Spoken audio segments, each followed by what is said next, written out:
नमस्ते दोस्तों, आज हम पढ़ेंगे नागमती वियोग वर्णन। नागमती वियोग वर्णन मलिक मोहम्मद जायसी के महाकाव्य पद्मावत का एक खंड है। पद्मावत अवधी भाषा में लिखी गई भक्तिकाल की प्रमुख रचनाओं में एक है।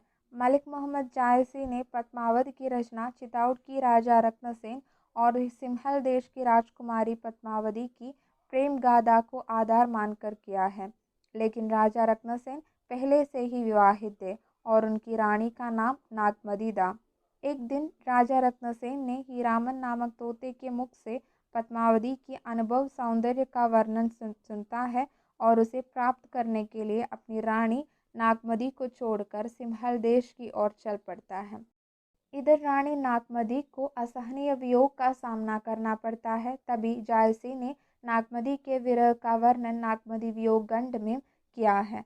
कवि ने नागमती के विरह का बहुत हृदयस्पर्शी एवं मार्मिक वर्णन किया है।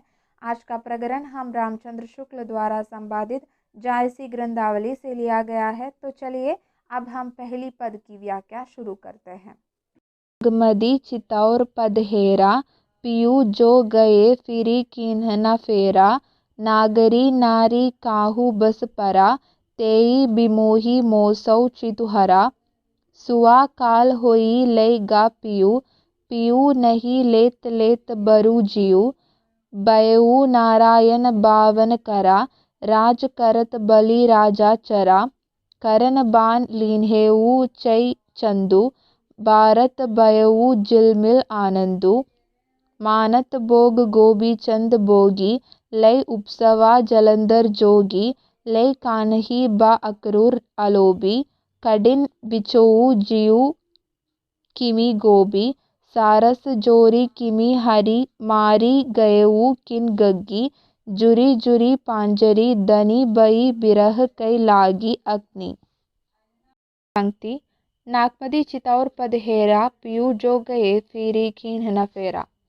इसमें शब्दार्थ: चित्तौर चित्तौड़, हेरा देखने लगी, फेरा लौटना। कवि कहते हैं कि चित्तौड़ में नागमती रत्नसेन के प्रत्यागमन के मार्ग की ओर देखती हुई उसके लौटने की प्रतीक्षा करती रहती थी और सोचती रहती थी कि मेरे प्रियतम यहाँ से एक बार क्या गए कि उन्होंने लौट के आने का नाम तक नहीं लिया है। दूसरी पंक्ति: नागरी नारी काहू बस परा, तेई बिमोही मोसौ चितुहरा।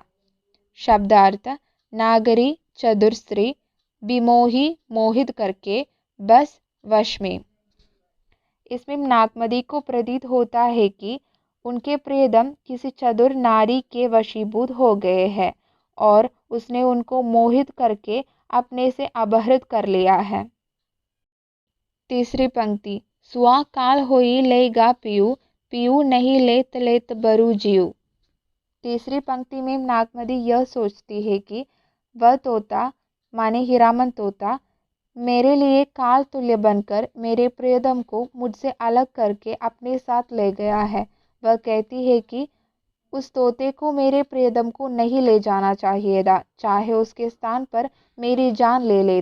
भयऊ नारायण बावन करा, राज करत बलि राजा चरा। शब्दार्थ: बावन करा विष्णु का वामन अवतार द्वारा चल करना और राजा बलि को पाताल भेजना। इसमें नागमती कहती है कि वह तोता तो मेरे प्रति उसी प्रकार चली सिद्ध हुआ है जैसे राजा बलि के साथ वामन चल किया था, अर्थात उनको स्वर्ग के स्थान पर पाताल भेज दिया था। करन बान लीन्हेऊ कई चंदू, भारत भयऊ जिलमिल आनंदू। शब्दार्थ: करण राजा कर्ण, भारत महाभारत, जिलमिल कवच। इस पंक्ति में वे कहती है कि उसने इंद्र की भांति चल करते हुए कर्ण से उसके बाणों को चल पूर्वक लेने के तुल्य मेरे पति को चल पूर्वक विमुक्त किया है। और जैसे महाभारत के युद्ध में कर्ण को संत्रस्त देखकर इंद्र प्रसन्न था, वह भी उसी प्रकार मुझको देखकर प्रसन्न हो रहा होगा। यहाँ वह मतलब हीरामन तोता है। मानत बोग गोबी चंद बोगी, लय उपसवा जलंधर जोगी। शब्दार्थ: उपसवा समीप ले गया।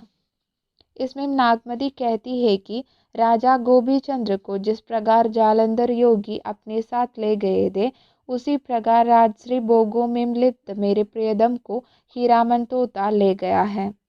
ले कानही बा अकरूर अलोबी कडिन बिचोऊ जियाई कीमी गोबी।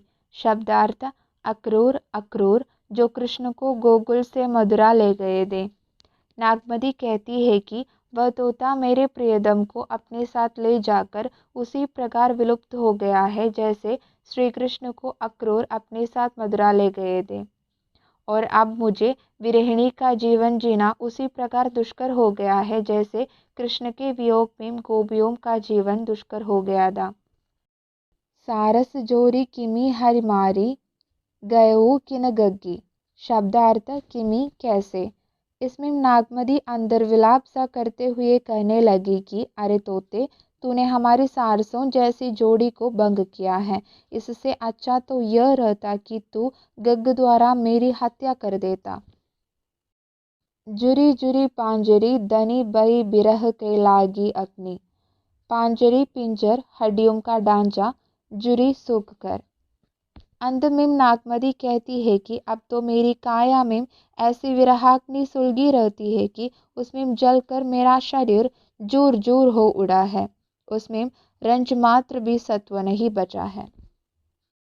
पहली पद यही समाप्त होता है। मेरी चैनल और ये मेरी वीडियो आपको पसंद आई तो ज़रूर लाइक कीजिएगा और चैनल को सब्सक्राइब भी कीजिएगा। दूसरे पद के लिए कृपया आप इंतज़ार कीजिए।